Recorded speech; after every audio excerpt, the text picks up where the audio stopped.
ইনশাআল্লাহ দাঁড়িপাল্লার জায়গায় আমরা আব্দুল সামাদ, আব্দুল সাত্তার, আমরা কোন ব্যক্তিকে চিনি না, কোন প্রতীক চিনি না। আগামী দিনে দিনের স্বার্থে, ইসলামের স্বার্থে, বাংলাদেশের সংবিধানে কোরআনের আইনের জন্য আগামী দিনেও আমরা রাজপথে থাকবো ইনশাআল্লাহ।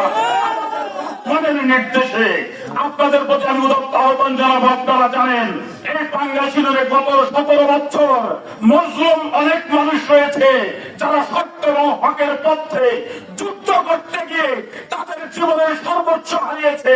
অসংখ্য মানুষ চোখের পানি ঝরিয়েছে। গত জুলাই আন্দোলনে বাংলাদেশে হক এবং ন্যায় সত্য প্রতিষ্ঠা করতে গিয়ে এদেশের 2000 লোক জীবন দিয়েছে। অসংখ্য মানুষ রক্ত দিয়েছে। হসপিটালে অসংখ্য মানুষ এখনো হসপিটালের বিছানায় শুয়ে কাতরাচ্ছে।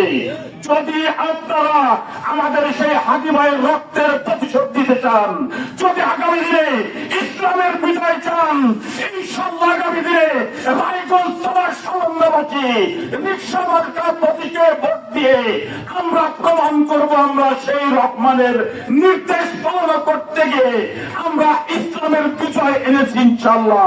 আপনাদের সকলের সুস্বাস্থ্য কামনা করে আগামী দিনে রিকশা মার্কা প্রতীকে ভোট প্রার্থনা করে আমার সংক্ষিপ্ত কথাকে আমি শেষ করছি।